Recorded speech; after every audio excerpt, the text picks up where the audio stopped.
Hey everybody, Adam Savage here in my cave with a show and tell that takes you to the very origins of my origin story. It's like a primordial show and tell. And in order to give you context for this, you need to understand that I grew up in the house of an artist. And I was arty. I was encouraged to build models and I built all sorts of stuff. And I needed and loved to make things all the time and was encouraged to. But I didn't necessarily consider it art, right? It wasn't like I was thinking I'm an artist. I mean, I think there was that hope back in the back of my head, but it wasn't at the forefront. And in 1985, in the fall of 1985, I moved into Manhattan from Tarrytown, New York, to attend New York University's Tisch School for the Arts. I was housed in Weinstein Dorm. The famous Weinstein Dorm. Rick Rubin was upstairs a few floors. I think he might have left the year before I got there. But I worked with his dude, Abe Dieckman, Bennett Miller, Philip Seymour Hoffman were upstairs as well. The famous Weinstein Dorm. Anyway, I was there and pretty much sleeping every third night because New York City in 1986 was one of the greatest garbage picking cities on the planet. I don't know, it might still be, but it's been a long time since I've wandered through the streets at midnight looking for stuff. But I mean, there was so much crap on the streets. It was amazing. So I found things like old typewriters and cash registers and I would drag them home, much to the consternation of my roommate, Rick DeRoma, who had to suffer through a whole year with me. And I was a genuinely terrible roommate. I was a terrible roommate. One time I was having a nightmare that there was a monster screeching at me. I had this nightmare that a monster was screeching at me. And I woke up and sleptwalked. I didn't wake up fully. I'm still in the dream. I got out of my bed and found the source of the monster's horrifying screeching. And it turned out to be Rick's clock radio. But I was asleep and I didn't know this. I didn't know that it was a clock radio. In my dream, it was a monster. And in order to kill the monster, I beat the alarm clock to death. Literally, I beat it until it was broken on Rick's bed while he was lying there watching me do it. That's the kind of roommate I was. I was terrible to live with. I still remember waking up holding the radio and him being like, "What the hell was that?" Anyway, 1985, 1986, I'm living in Weinstein Dorm. I'm garbage picking. I'm starting to make stuff. I'm finding a bunch of wire and I'm making some little figures. I'll show some of those to you later on.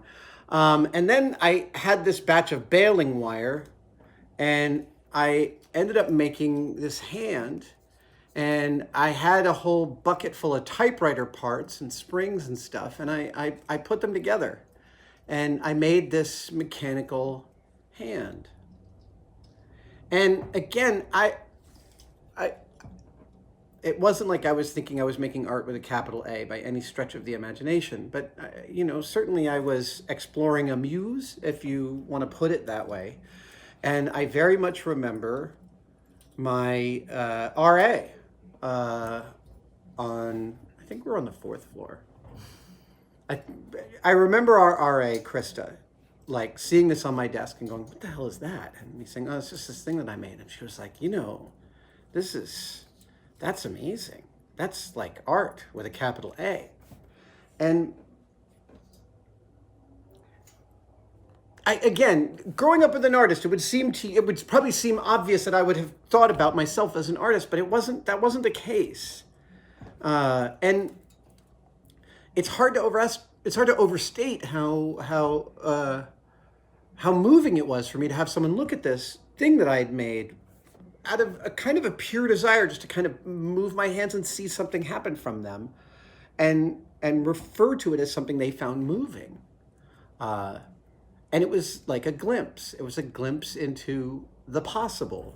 Robert Johnson was a Freud scholar, interpreter, I think, wrote a couple of books called He and She. And they're fabulous and they're super problematic. I tried to read He again recently, and sexual politics are very strange for 40 years after it was written. However, in it, Johnson talks about the Grail legend, the King Arthur Grail legend, as indicative of a man's coming of age, and how Parsifal is our stand-in and our protagonist. And when Parsifal sets out to find the Grail, two things happen to him. One is he has a dream in which he's asked a question, doesn't know the answer to the question. And thus the Grail is offered to him in a dream if he can ask the right question. Is that the right thing? But he doesn't know what it is. Then the second thing that gets referred to in that book, I'm sorry, I'm literally, this is off the top of my head. The Grail is lost during the time of the Fisher King in this telling of the Arthurian legend. And the Fisher King is so called because he was walking through the woods as a kid, as a young prince, and he came upon an abandoned campfire with a fish on a spit over the campfire, and he was hungry. It wasn't his campfire, it wasn't his fish, but he reached out to touch the fish because he was hungry, and he burned his fingers. And to salve the burn, he put his fingers in his mouth, and he tasted fish. Big deal, right? But Johnson points out that this is a lovely mythos for a person's coming of age, that in our early youth, we see glimpses of who we will become. And we can taste them. Sometimes they burn us. It's totally true. But we can taste them. And when we taste that fish, when we taste the thing that we want, when we taste that future, we get a glimpse of what's possible. So, Krista saying that she thought this thing I made was really moving was, for me, really moving. And it gave me a glimpse of the person, artist, designer, storyteller that I would become, and gave me some context for the young person that I was. And for that, I'm super grateful. So here is this show and tell, a little piece of Adam before Adam was Adam. Thank you, guys. I'll see you next time.